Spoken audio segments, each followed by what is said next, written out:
क्या आप भी अपने सपनों का घर बनाना चाहते हैं? क्या आपने प्लान किया है कि जल्द ही होम लोन लेकर अपने जमीन पर घर खड़ा करेंगे? तो रुकिए, कहीं ऐसा न हो कि बैंक आपका लोन रिजेक्ट कर दे या फिर लोन मिल ही जाए लेकिन बाद में जमीन पर बड़ा कानूनी विवाद खड़ा हो जाए, क्योंकि आपकी जमीन के कागजात में अगर एक भी गड़बड़ी निकली, चाहे वो आकार पत्र 41 हो, आकार पत्र 45 हो या आकार पत्र 23 हो, तो बैंक आपको होम लोन रोक देगा। बहुत से लोग बिना सही जानकारी के चकबंदी और जमीन के चेन को नजरअंदाज कर देते हैं और बाद में भुगतते हैं मुकदमे, विवाद और बर्बादी। इसलिए आज मैं सुशील द फाइनेंस गुरु आपको पूरी गहराई से बताऊंगा चकबंदी क्या है, आकार पत्र 41, 45, 23 का असली मतलब क्या है, होम लोन के लिए दस्तावेज में कितने जरूरी है और कैसे आप अपनी जमीन का सही चेन बनाकर बिना किसी डर के लोन ले पा सकते हैं। नमस्कार दोस्तों, स्वागत है आपका। मैं सुशील कुमार आपका स्वागत करता हूं। दोस्तों, इस वीडियो में हम जानेंगे कि चकबंदी क्या होता है और उससे रिलेटेड कुछ डॉक्यूमेंट होते हैं 41, 45, 23 हमारे होम लोन के टाइटल चेन में एक किस तरह रिलेवेंस है। तो चलिए इस वीडियो में जानते हैं कि इन डॉक्यूमेंट्स की क्या रिक्वायरमेंट है और कैसे ये डॉक्यूमेंट बहुत ही इंपॉर्टेंट होता है। चलिए वीडियो शुरू करते हैं। दोस्तों, सबसे पहले बात करते हैं चकबंदी की। चकबंदी में जैसा नाम से आपको रिफर होगा कि चक को बंद कर देना, यानी छोटे से मान लीजिए कोई किसान है, वो किसान का एक जमीन यहाँ पर है और मान लीजिए 2 किलोमीटर आगे जाने पे उसका कुछ और जमीन है, 2 बीघा 20 बीघा उसका और जमीन है, फिर 10 किलोमीटर आगे जाने पे फिर उसका एक जमीन है। इससे क्या होगा, उसको जो खेती करने में, पशुपालन में अब बहुत सारी समस्याओं का सामना करना पड़ेगा, क्योंकि उसको यहाँ भी खेती करनी होगी, 4 किलोमीटर दूर वहाँ भी खेती करनी होगी, 10 किलोमीटर दूर जहाँ उसका खेत होगा वहाँ भी खेती करनी होगी। इसको इससे इससे इसके मद्देनजर क्या होता है, उसको बहुत सारे प्रॉब्लम झेलने पड़ेंगे, बहुत सारे रिसोर्सेज को यूज करना पड़ेगा और उस रिसोर्सेज का मैक्सिमम रिसोर्सेज का यूज करना पड़ेगा, लेकिन उसकी प्रोडक्टिविटी उतनी अच्छी नहीं होगी, उतना वो प्रोडक्टिव किसान नहीं होगा। इसी मद्दे नजर क्या करती है सरकार, एक लैंड कंसोलिडेशन का एक प्रोसेस है जिसको हम लोग चकबंदी बोलते हैं। चकबंदी में क्या होता है, जो छोटे छोटे जमीन बिखरे हुए थे, कि किसान के बिखरे हुए होते हैं, कुछ जमीन यहाँ पे है, कुछ जमीन यहाँ पे, कुछ जमीन यहाँ पे, उसको कंसोलिडेट करके एक जगह उसको जमीन दे दिया जाता है। मतलब मान लीजिए उसका टुकड़ा कभी ए था, बी था, सी था, तो तीनों को मिलाकर एक डी यानी कंसोलिडेट करके उस क्षेत्र का एक एरिया उस किसान को दे दिया जाता है। इसी प्रोसेस को ही चकबंदी कहती है और उसका जो जमीन होता है वो किसी थर्ड पार्टी को दे दिया जाता है, उसको कंसोलिडेट करके दिया जाता है। उसमें बहुत सारे अदर फैक्टर भी होते हैं, जैसे सिंचाई के लिए भी दी जाती है, नहर के लिए भी दिया जाता है, बहुत सारे फैक्टर होते हैं। तो इन्हीं सब फैक्टरों को हम इस डिटेलिंग करेंगे इस वीडियो में। तो आगे हम जानते हैं चकबंदी का पूरा प्रोसेस क्या होता है।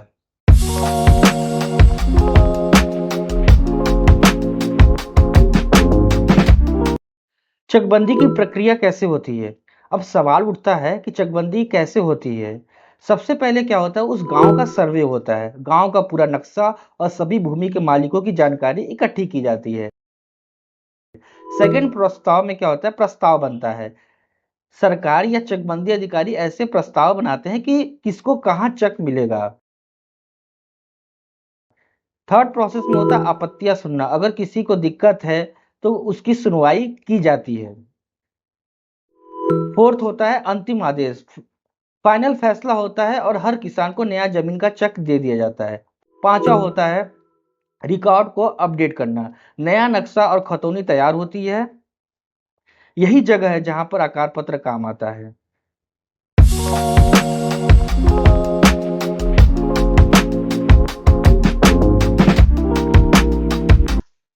आकार पत्र का रोल। अब आते हैं असली और मजेदार हिस्से पर।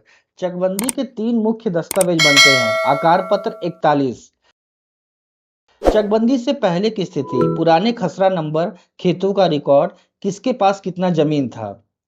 बहुत जरूरी दस्तावेज है। अगर आपको प्रूफ देना हो कि जमीन आपके दादा परदादा के समय की है, तो आपको यह आकार पत्र 41 निकलता है और यह आकार पत्र 41 आपको निकलवाना पड़ता है।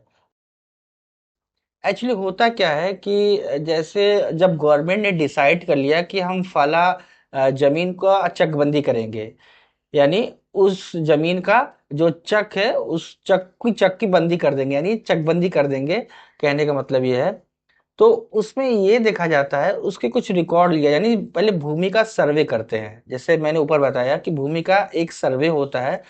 उस सर्वे में क्या होता है कि जो पुराने रिकॉर्ड होते हैं, यानी मान लीजिए आप किसान हैं, तो किसान के पास जो पुराने रिकॉर्ड होते हैं उसको आकार पत्र 41 में वो सारी चीजें मेंशन होता है।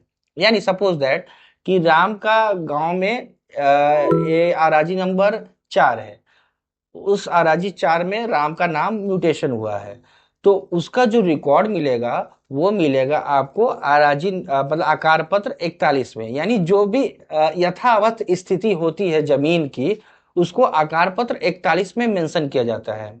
यानी जो पुरानी स्थिति है, यथावत स्थिति है, यानी जो अभी चल रहा है, अभी जमीन पे जिसकी जमीन है, मान लीजिए उसका फला चक वहां पे, उसका फला चक वहां पे, ये सब सारे रिकॉर्ड आपको मिलेंगे आकार पत्र 41 में।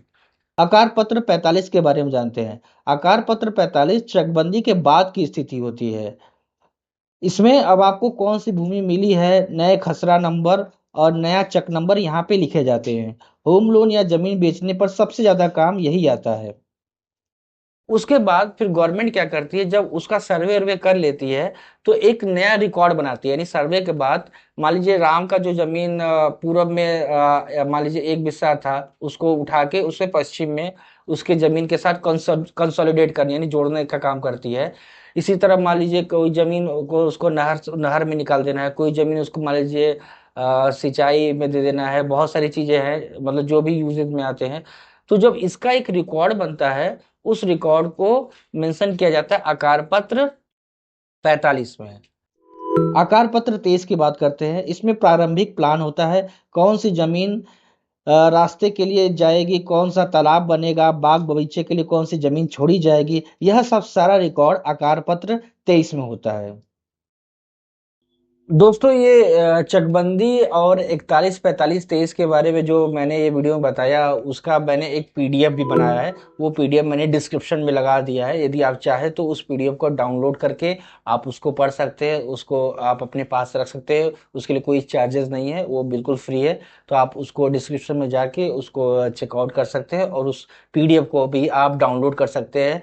तो आप कभी भी किसी को भी पढ़ने के लिए दे सकते हैं, या किसी जिसको जो भी जरूरतमंद हो आप उस जरूरतमंद को वो पीडीएफ शेयर भी कर सकते हैं। आई होप आप सभी को ये वीडियो अच्छी लगी होगी। वीडियो से रिलेटेड आपको कोई भी कंफ्यूजन हो तो आप वीडियो के कमेंट में पूछ सकते हैं, और वीडियो को आप लाइक करिए, शेयर करिए, सब्सक्राइब कीजिए यदि आपको कोई भी इस वीडियो से कोई भी वैल्यू मिलती है। और थैंक्स फॉर वॉचिंग।